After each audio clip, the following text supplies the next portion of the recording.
those who live in New York and those who wish they could.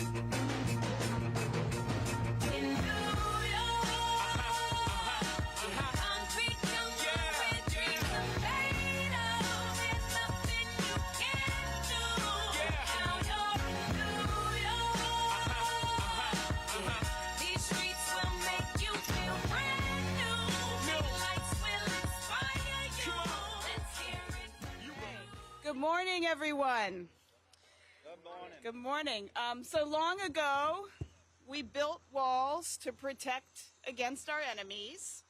And today, we're still building walls to protect against a very different enemy, climate change.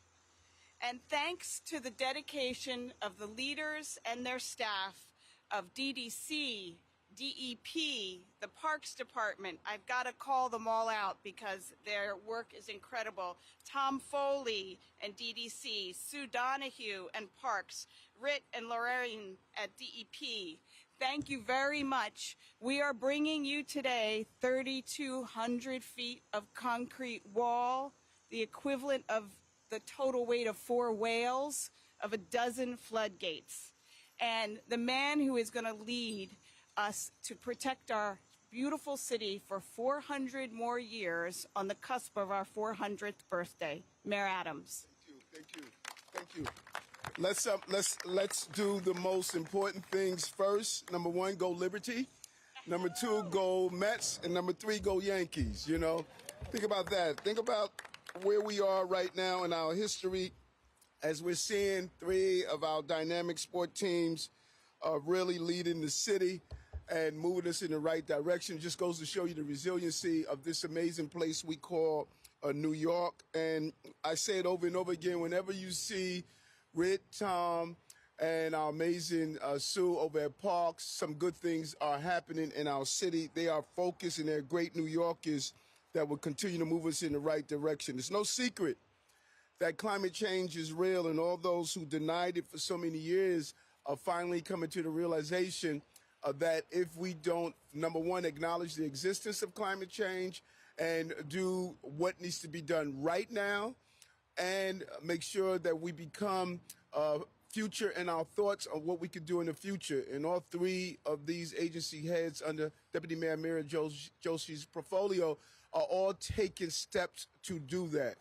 We are clear with the team from all of these agencies. We're clear that when we talk about the future of our city and how safe it is, all you have to do is look at what's playing out in the Carolinas and what's playing out in Florida to know the billions of dollars in impact that it causes when we're hit with one of these major storms, but also how the emotional toll of losing everything you have, all the things that remind you of what life is like in these particular parts of our city. I speak to some of my law enforcement officers who are retired to Florida, and they're talking about the devastation of their homes and losing everything. And that is what we want to prevent. And so this hard-working team of people that understands we must ensure that we're prepared for the future around climate issues that we're facing. And New York City is the world's greatest coastal city.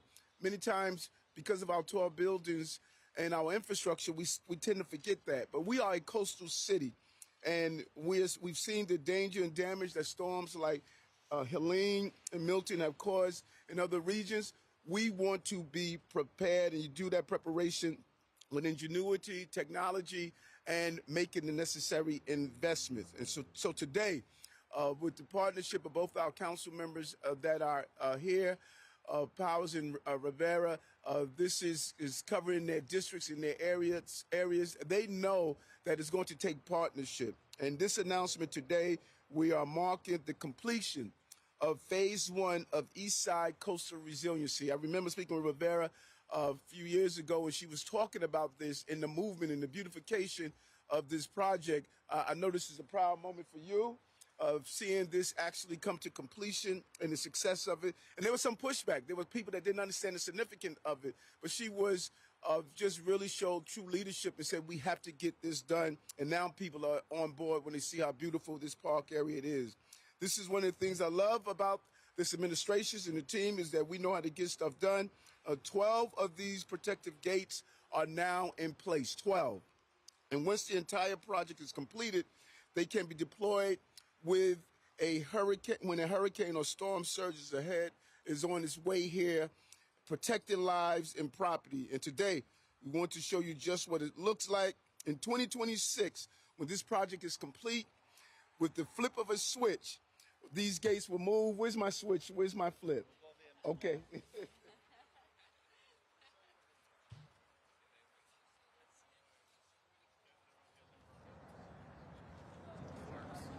What's up, guys? Good.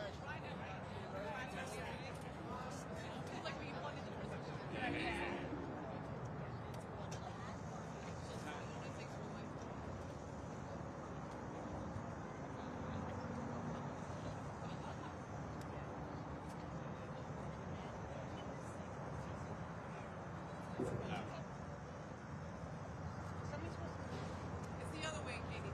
That way. And have it close too fast, safety. You want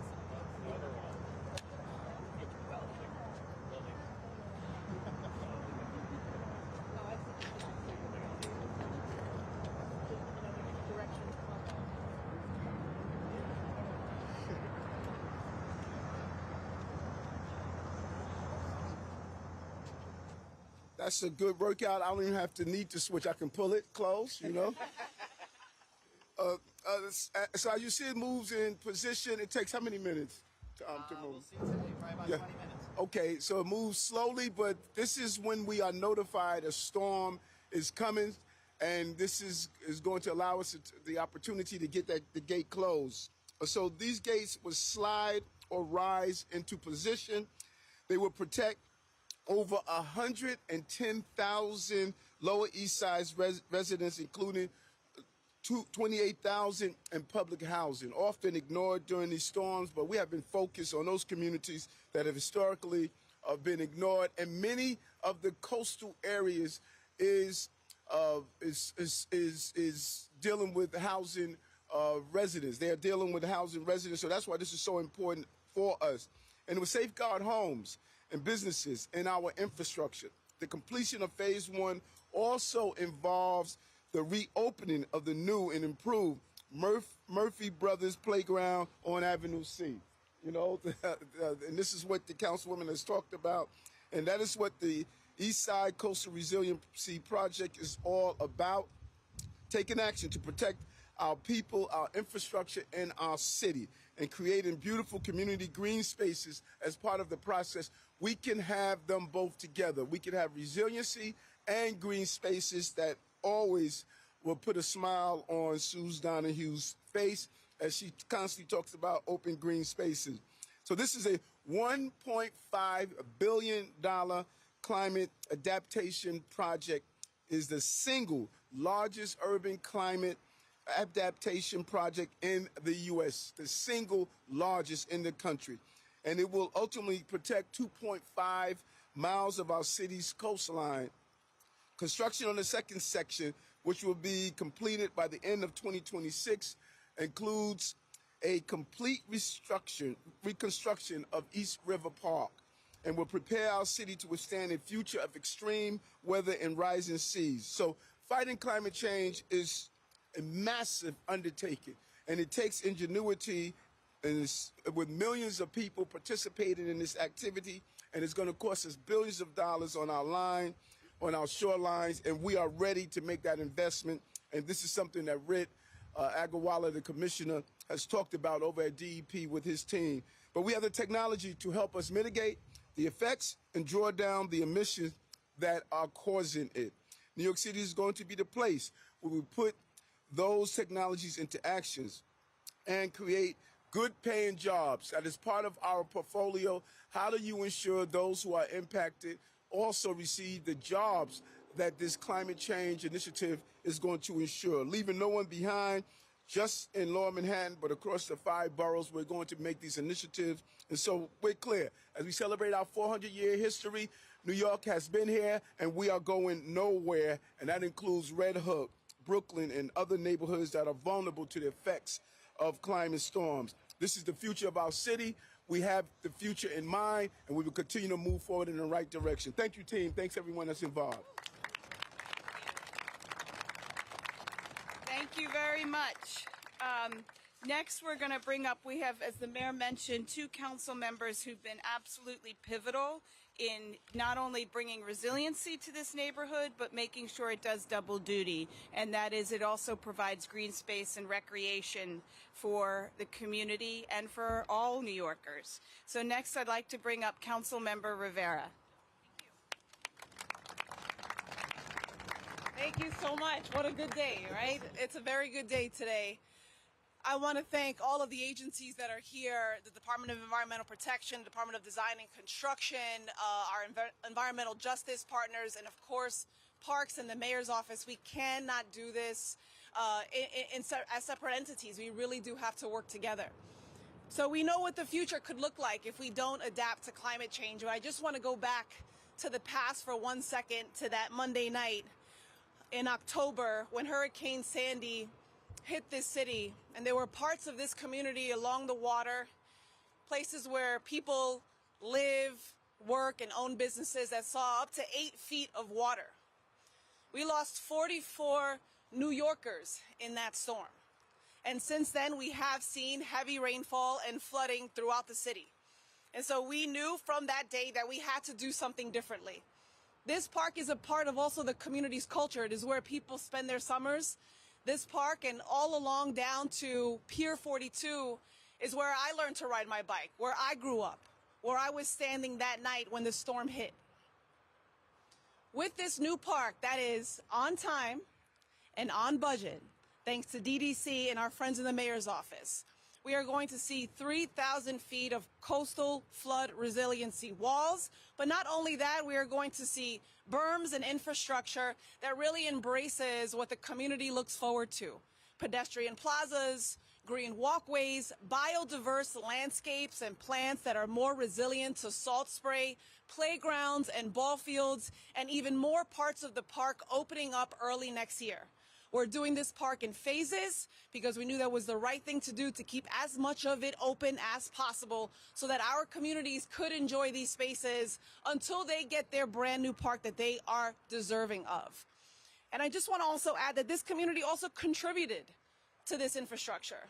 They won a competition a long, long time ago to bring in federal dollars, and then the mayor's office had the foresight and the vision to also contribute over $1 billion into this project. So $1.45 billion completed in 2026. The part that we are standing in right now was completed in actually less time than was anticipated and under budget. I want to thank DDC. Say that again. Under time and under budget. And so if you go down to Pier 42, you are going to see a brand new park space. In that area, we have a brand new pedestrian footbridge on Delancey Street, which is more ADA accessible to make sure that every single person can enjoy the new park, which will also be friendlier to people with disabilities. We are going to have a brand new footbridge on Jackson Street called the Corlier's Hook Footbridge coming in this weekend, and more to come. When this park is finished, you're going to see this. You're going to see something brand new, resilient, and really for future generations. So I'm very, very proud to be a partner in this. As I ran for office many years ago, I remember in 2017, people asked me what my priorities were. And I said the Eastside Coastal Resiliency Project is at the top of my list. And so here we are. I want to say congratulations to all of the people behind me, in front of me, beside me, and who stood really with the vision and the fortitude and stood steadfast in saying that this project had to get done. 110,000 residents, tens of thousands, almost 30,000 people living in public housing who have been historically disenfranchised and underserved when it comes to resources and protection from disasters. And really the mitigation here is first of its kind in the country. So I'm very proud to be standing here with the deputy mayor, the mayor, and all of the department agencies and all of the staff here. And I want to thank my own staff. I know Katie Loeb is here, my chief of staff, who's been with me since day one. So thank you all. Thank you so much. I want to thank the Lower East Side Ecology Center that I see here, and especially the Parks Department and everyone else. Thank you, and to Solar One as well. Thank you. next, it's 32,000 feet, so there's lots of districts this wall covers. I'd like to bring up Councilmember Keith Powers, who's been an advocate and a partner in getting this project to completion. Thank you. I want to echo what's been said today. This is a really great occasion for our neighborhood and for the whole city. Just to put this in context, I grew up 4 buildings down from where we are standing right here today. My parents still live there. I live across the street in Stuyvesant Town. And I was in this park the weekend right before the storm hit. And I walked down here and I looked down at the river, and with many of my neighbors who are standing here, we could start to see the water coming over from the East River into the park. And that was the first sign that many of us knew that this was going to be a really hard few weeks and few months for the city and for our community and our neighborhood. And I can remember distinctly where I was in Stuyvesant Town walking through the neighborhood when the lights went off and we lost power. I can tell you the images, if you stood over and looked down onto Avenue C, to see cars floating and to see our entire Avenue C here immersed in water, and how many of our neighbors were finally figuring out how exactly bad this was going to be. I can tell you about the weeks ahead, and God bless us, because we're a neighborhood, and when the lights go out, we get to work. And we knocked on our doors, and we talked to our neighbors. We made sure seniors had what they needed. We brought the National Guard in. And we set up stations at Waterside, Stuyvesant Town, Lower East Side, East Village. They had resources and services in a moment that was so difficult. And I can tell you about a year later, when buildings were all around this neighborhood and right here on the periphery of the East Village, of the East River, no longer still had services and laundry rooms and basements because they got flooded, even an avenue up where buildings were without services for such a long time. And we knew at that moment in this neighborhood, in our community, and of course, Councilmember Rivera's community, that we had to do something. It would be a failure to sit here and watch all of that happen and to do nothing. And the East Side Coastal Resiliency Project was one that was ambitious, and as the mayor said, faced controversy since the very start. And we spent hours sitting around the table negotiating on behalf of the community, make sure that as we do the urgent action of protecting against flooding and to protect against climate change, that we also made sure the community got the protections it's needed and got the resources it's needed. And years later now, I'm so proud to be standing here next to the actual physical protection that we're getting alongside a new park that's renovated and opening up in our neighborhood. I can tell you that we have a lot of action to do on the front of fighting climate change. And we are taking action in this city every day to make sure that the city is instituting policies and investing in investing in partners that are fighting that. But we can't ignore the urgent challenge that stands right before us, which is to protect against the next storm that might come. And it's not just the East River. There's so many other neighborhoods that need it too in this city. I want to be thankful to our federal representatives who did secure hundreds of millions of dollars in federal money to secure our waterfront. And it's easy to talk about fighting climate change, but it's much harder to get to the point where we're actually doing the hard work and rolling up our sleeves to fight it. Following the approval of that project in 2019 and the pandemic in 2020, we did a groundbreaking, I believe, in 2021. And we started to open up new playgrounds and projects as part of that. The Astor Levy Playground to our north was completed in 2022. Stuyvesant Cove Park here reopened in 2023. We have a new Solar 1, Solar 2 partner. I see Steve Levin here. That is under construction right now. We're very excited about that with city dollars. And now 2024, the third portion of that is open. And just south of here, last week we opened Murphy Brothers Playground, which has been a playground in a park that's been here for a long time, but is finally getting the modernization that it needs with new resources and new programming in it as well, including new baseball fields for the Peter Stuyvesant Little League, which the Little League I played in and I am so grateful for. We have 2 new dog runs, large and small dogs. I'm seeing neighbors now walking across the street with their dog to go use that. We're adding a new bathroom in that playground. I cannot tell you for the parents who bring their kids there for the Little League how important that is. A new playground, a new basketball court, and much more.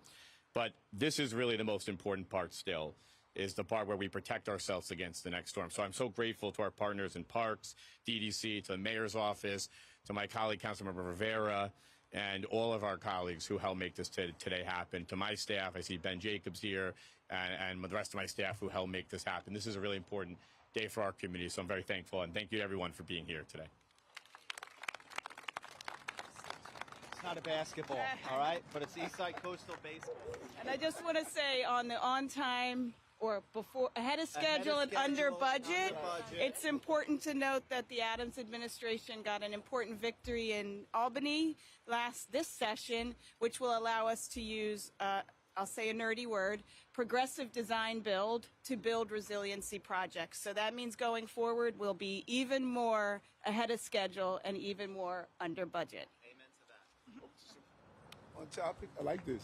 Thank you. We have some for the community. Love it, love it, love it. Why don't we do a few on top? Mhm.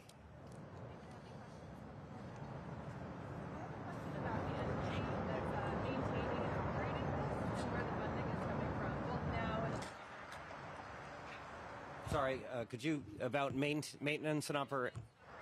Yeah.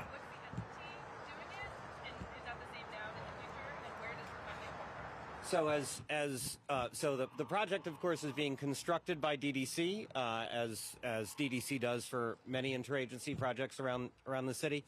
The actual flood infrastructure will eventually be turned over to DEP. As you may recall, a year and a half ago, the mayor made the decision that coastal resilience would evolve to be a core responsibility of DEP. And we have somewhere back here, Lorian Farrell, our Deputy Commissioner of the new Bureau of Coastal Resilience, which is standing up to do that. And behind me, we've got some of our crew from what is currently the Bureau of Water and Sewer Operations that are gearing up to be ready to maintain this.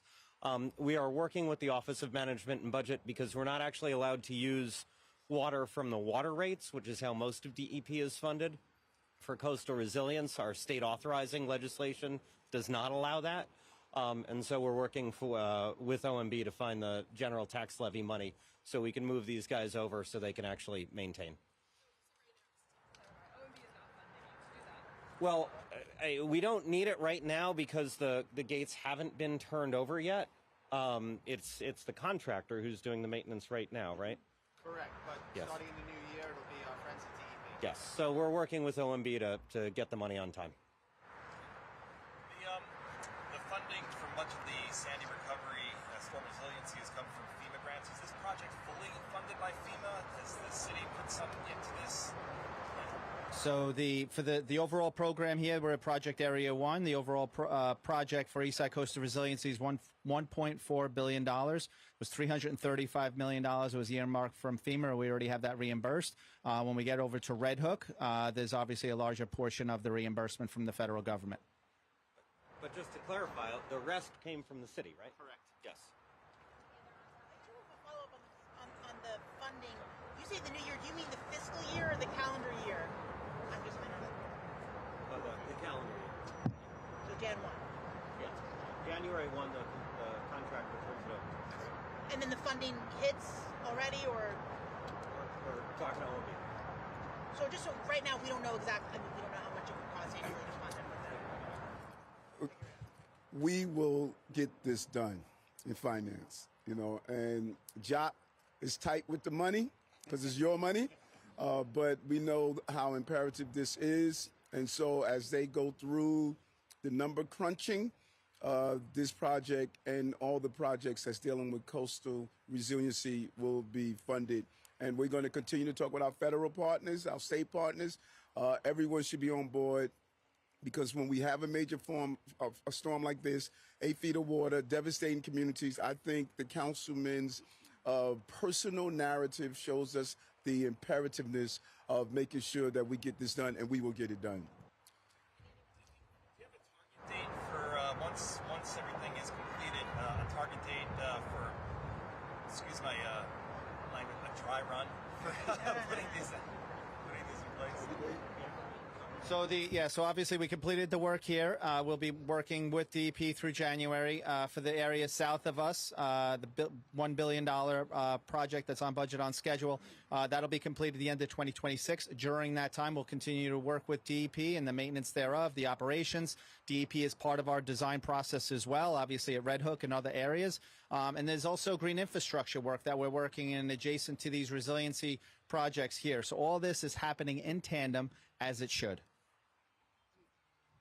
Yes, yes, no, Good afternoon. I will just add that we plan to do tests every single year of the system. So it's working with NISEM really closely for emergency management, exercising both tabletop and in real time exercises to make sure that we're ready and everybody is well trained on every element of the system. Exercises before the entire Yes. line is complete. Yeah. Yes, at least desktop exercises. But when the whole system is built, we will do also on the ground exercises, live exercises. Thank you. on. Thank you. Your Honor, speaking of financing issues, can you comment on the legal